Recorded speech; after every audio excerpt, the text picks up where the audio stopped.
Good morning class. Today we started new chapter. Before we start is our new chapter in EVS, I show you one pic. So you can see this one. One dog is here, one cat is here, okay? And you seen one house is here, okay? So in some cartoons you are seeing the dogs live inside the one small house is called kennels. So now you know. Today we learn about animals and their lives, where they lives, okay? So today we started this chapter class, chapter number 10. Where do animals live? In this chapter we learn about animal shelter, animals that live in groups and behavior of animals.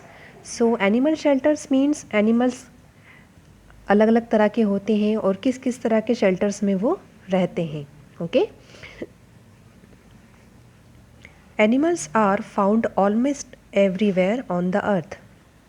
They have different shelters for living. Animal shelter. So animals live in different kinds of shelter according to their needs. Animals need a shelter to sleep and rest. मतलब animals के लिए अलग अलग तरह के जो shelters होते हैं वो उनके रेस्ट के लिए, उनकी स्लीप के लिए ज़रूरी होते हैं. So protect themselves from heat, cold, rain and enemies laying eggs and nurture their young ones. Okay? जैसे कि हम लोगों को घर के लिए ज़रूरत होती है जिसमें हम रह सकते हैं, जिससे हम हीट, कोल्ड, रेन, एनिमीज़ और वाइल्ड एनिमल्स इन सभी से बच सकते हैं. उसी तरह एनिमल्स को भी शेल्टर की नीड्स होती हैं. After this you can see here types of shelters. मतलब अलग अलग टाइप्स के शेल्टर्स होते हैं एनिमल्स के भी. जैसे हम ह्यूमंस के लिए जो शेल्टर्स होते हैं, जैसे हम कच्चा हाउस, पक्का हाउस पढ़ते हैं, वैसे ही एनिमल्स के भी शेल्टर्स होते हैं. कुछ नेचुरल शेल्टर्स होते हैं जो ऑलरेडी नेचर में प्रेजेंट होते हैं, जैसे कि बोरोस और टनल्स. बोरोस मतलब जो ज़मीन के अंदर गड्ढे बने हुए होते हैं जिसमें काफ़ी एनिमल्स रहते हैं, जैसे कि rabbits, mice and bengos dig underground shelters called burrows. Moles live in underground tunnels, and nocturnal animals like hamsters and guinea pigs stay up burrows during the day. So you can see this side one burrows here and rabbits live in this burrows, okay? And one more pic you can see in your book class. You can see this type of structure around your house or any other place. So this is called anthill. Anthill is made of hard mud. It's made a chambers which is interconnected. ये एक hard mud से बना हुआ होता है. इसमें बहुत सारे चैम्बर्स होते हैं जो एक दूसरे से इंटरकनेक्टेड होते हैं. और एंथिल्स में मोस्टली जो एंट्स होती हैं और जितने भी उनके ग्रुप्स में वर्कर्स होते हैं वो सब इसके अंदर रहते हैं. Next you can see here monkey on the tree. Okay, so most of the animals live on trees, like monkey, birds.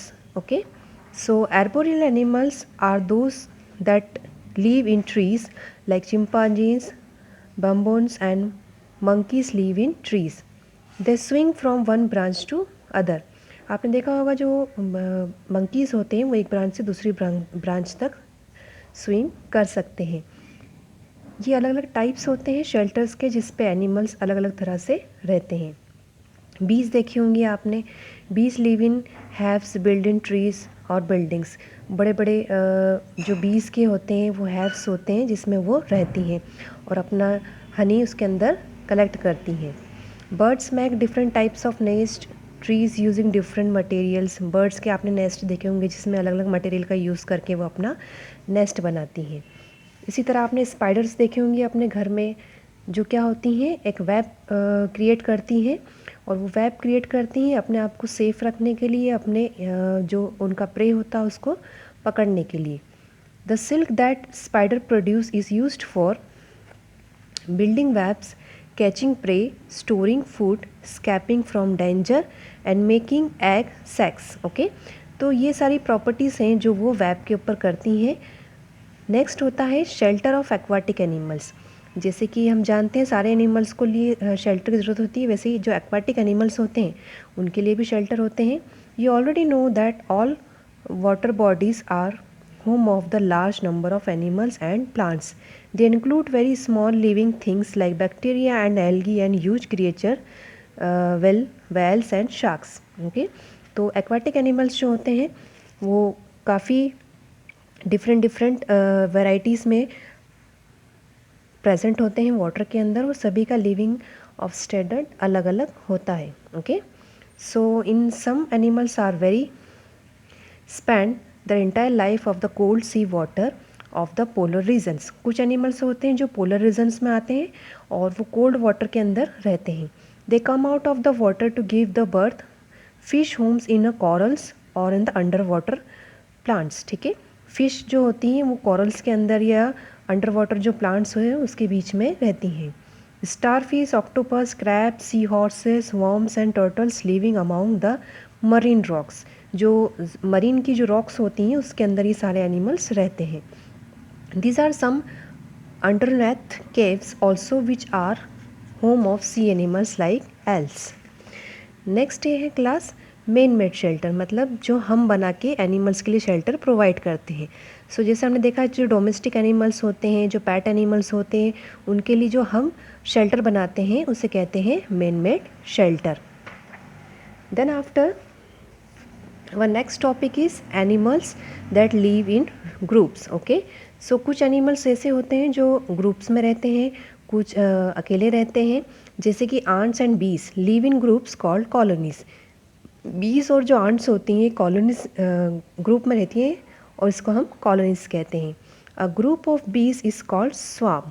Okay, जो बीस का जो ग्रुप होता है, जो हनी बीज होती हैं उसके ग्रुप को बोलते हैं swarm. Okay, and small fish stay close together in a large group called school or shoals. हमने कई बार डिस्कवरी चैनल में आप लोगों ने देखा होगा कि जो बड़े बड़े सीज होते हैं उसके अंदर जो स्मॉल फिशेस होती हैं वो मोस्टली ग्रुप में ही मूव करती हैं और उस ग्रुप को कहते हैं स्कूल्स और shoals. A group of elements are called herd. Okay, अगर एनिमल्स को आप देखें जैसे कि एलिफेंट, तो जब वो ग्रुप में रहते हैं तो उस ग्रुप को बोलते हैं heard. You can see this side of the picture of heard of animals. ये सभी एक ग्रुप के साथ मूव कर रहे हैं. Then after lion also live in a group of lions is called pride. जो लॉयंस का ग्रुप होता है उसे प्राइड कहते हैं.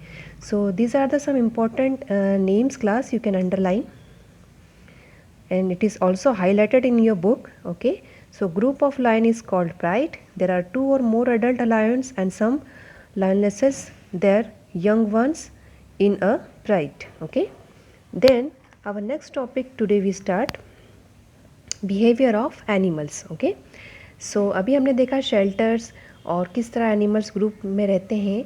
Then after we started behaviour of animals. हर एनिमल्स का जो बिहेवियर होता है वो अलग अलग होता है. कुछ फ्रेंडली होते हैं, कुछ बहुत शाय होते हैं. जैसे कि हम देखेंगे कि डॉग वगैरह अगर हमारे घर में है तो काफ़ी फ्रेंडली होते हैं. और कुछ एनिमल्स हमने ऐसे देखे जैसे कि स्क्वायरल्स हैं, तो ये बहुत शाय एनिमल्स होते हैं. Okay, so let's start.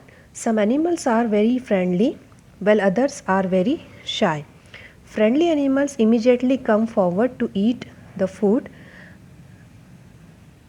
you give them. Animals such as cats, dogs and cows are friendly by nature. Some farm animals such as goats, hens, ducks are also friendly. So कुछ animals ऐसे होते हैं बहुत जल्दी हमसे friendly हो जाते हैं, कुछ एनिमल्स ऐसे होते हैं जो बहुत शाय होते हैं. जैसे कि रैबिट्स है, स्क्वायरल है, अगर हम इनको देखते हैं तो ये तुरंत हमें देखकर वहाँ से रन कर जाते हैं, तो ये शाय एनिमल्स की कैटेगरीज में आते हैं. कुछ एनिमल्स ऐसे होते हैं जैसे कि wild animals such as lion and tigers live in a jungle. Okay, they do not come to contact with human beings. अगर वो ह्यूमन्स को देखते हैं तो उनके कॉन्टैक्ट में नहीं आकर वो भी वहाँ से मूव हो जाते हैं. So next is animals riding on different animals. Animals babies play with each other and share a friendly relationship. Pups and kittens play and fight with each other. आपने देखा होगा अगर आप छोटे छोटे पपीज़ आपके घर में हो तो वो आपस में फ़ाइट करते हैं, एक साथ खेलते हैं, और अगर किटन्स हैं तो वो भी एक साथ खेलती हैं. ओके, सो